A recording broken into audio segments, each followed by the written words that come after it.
L'industrie du soja est gigantesque. Elle est l'une des plus grandes au monde. Et ce qui nous est vendu est que le soja est une excellente source de protéines et nutriments, et que c'est mieux que de consommer de la viande. Mais est-ce qu'il existe des bases scientifiques pour soutenir ces affirmations et pour les justifier? Alors venez avec moi, car c'est exactement de cela que nous allons parler ici aujourd'hui.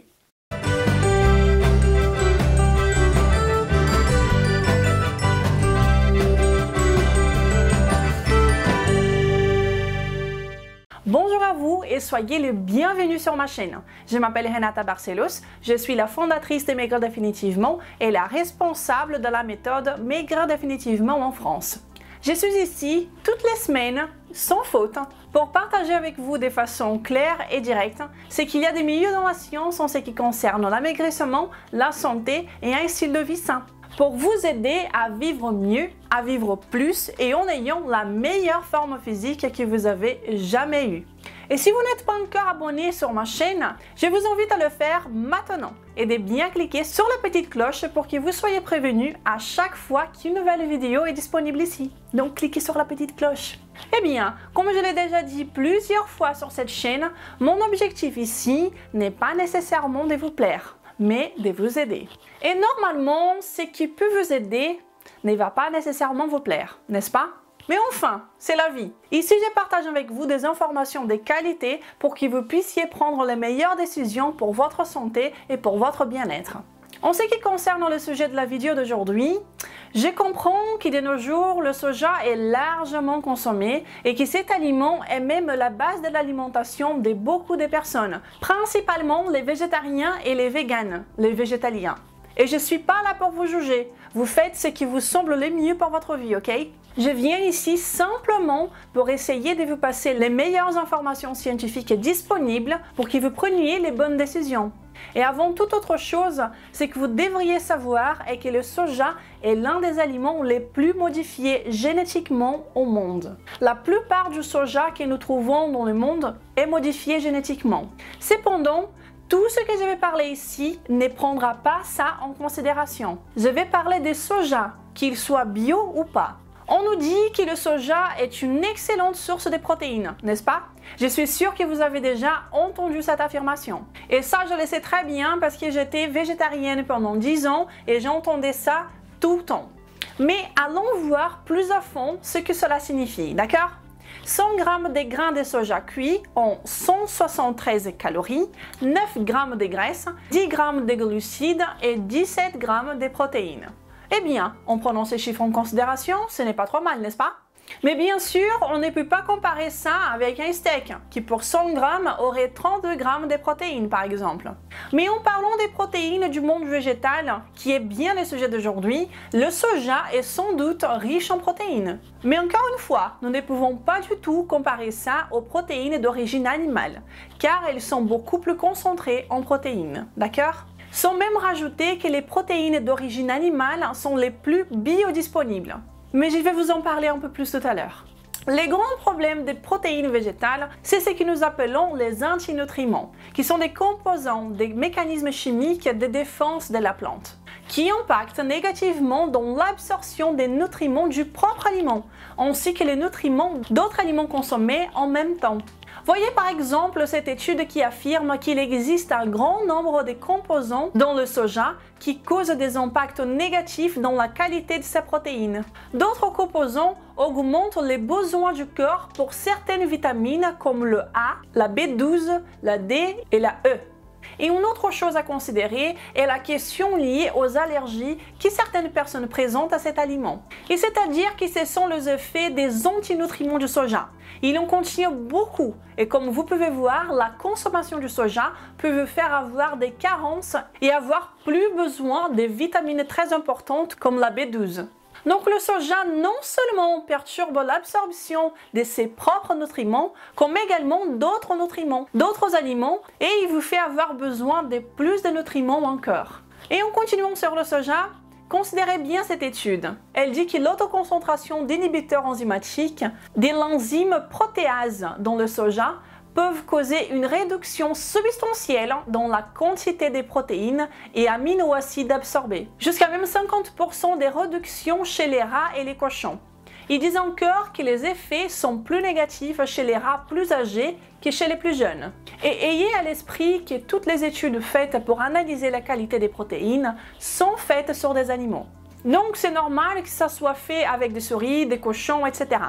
Et donc le pouvoir des inhibiteurs enzymatiques du soja est que jusqu'à 50% de sa protéine peut ne pas être absorbée par le corps à cause de ces inhibiteurs. Car la plante ne veut pas être mangée, donc le soja dans ce cas a ces mécanismes protecteurs. Et donc, si à chaque 100 g de soja cuit, il y a 17 g de protéines, qui n'est déjà pas beaucoup, si vous absorbez que 50% des protéines, vous aurez qu'un peu plus de 8 g de protéines. Et donc, ayez à l'esprit que le soja en particulier contient beaucoup trop d'antinutriments, de plusieurs types qui affectent le corps négativement sur plusieurs aspects. Vous pouvez choisir d'en consommer malgré ça ou pas. Comme je vous disais, cela impacte en vous faisant avoir besoin de plus de vitamines. Ainsi que dans les inhibiteurs enzymatiques, qui empêchent l'absorption de la protéine du soja lui-même. Et d'ailleurs, si vous n'avez pas peur des vérités qui concernent la nutrition et un style de vie sain, dit comme ça d'une façon bien directe, abonnez-vous à cette chaîne. Et en parlant toujours de soja, cette fois-ci, prenons-en l'huile de soja qui est largement utilisée dans le monde, d'accord? Eh bien, l'huile de soja est une huile végétale et si vous me suivez depuis un certain temps, vous savez exactement ce que je vais vous dire maintenant. Les huiles végétales sont pro-inflammatoires et pas du tout saines au corps humain. Elles s'oxydent très facilement et selon mon humble opinion, aucune huile végétale ne devrait être utilisée. Aucune! Même pas pour mettre dans la chaîne de votre vélo. Et oui, je n'exagère pas. Si vous souhaitez en savoir davantage sur ces sujets, j'ai 2 vidéos sur cette chaîne qui parlent de ces sujets. Une s'appelle Les dangers occultes des huiles végétales et l'autre les 5 huiles végétales les plus nocives à la santé. Aussi comme les autres huiles végétales, l'huile de soja contient aussi une grande concentration d'oméga 6. Regardez bien cette étude qui est une révision d'essais cliniques randomisés, qui est le plus haut niveau des preuves scientifiques. C'est très bien de friser ça parce que c'est très important. Qui a conclu que la recommandation d'augmenter la consommation d'oméga 6 peut augmenter les risques des problèmes cardiaques et donc des morts. Mais ici, on le savait déjà, n'est-ce pas? Et maintenant, dans cette autre étude, voyez bien que le soja est très riche en isoflavones, qui est un phytoestrogène qui empêche le fonctionnement normal de l'estrogène du corps. Ils sont classifiés comme perturbateurs endocriniens. Vous avez peut-être déjà entendu parler de ça, que le soja impacte négativement dans les hormones du corps. Et fondamentalement, ces phytoestrogènes du soja prennent la place de l'estrogène naturel du corps en activant les récepteurs de cette hormone dans les cellules. Et ça peut causer 2 types de problèmes. Le manque, une baisse de l'activité de l'estrogène dans le corps à cause des isoflavones du soja, ou bien une augmentation, une activité plus élevée d'estrogène car les isoflavones vont se lier à l'hormone et tromper les récepteurs naturels d'estrogène du corps. Et plusieurs problèmes de santé peuvent être déclenchés quand le fonctionnement d'estrogène n'est pas normal. Et le problème le plus classique que nous connaissons tous est le cancer du sein, qui, à son origine, est un déséquilibre de l'estrogène.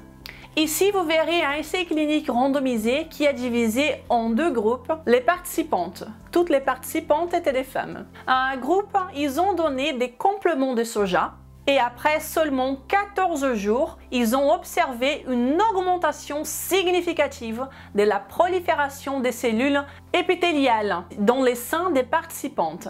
Également, l'action des récepteurs de progestérone ont été augmentée. D'autres études montrent même des anomalies dans les cycles des femmes, ainsi que des problèmes de thyroïde chez des personnes qui consomment régulièrement du soja. Et cela est tout de même logique, non? Car le soja est riche en perturbateurs endocriniens, les isoflavones dont nous parlions tout à l'heure.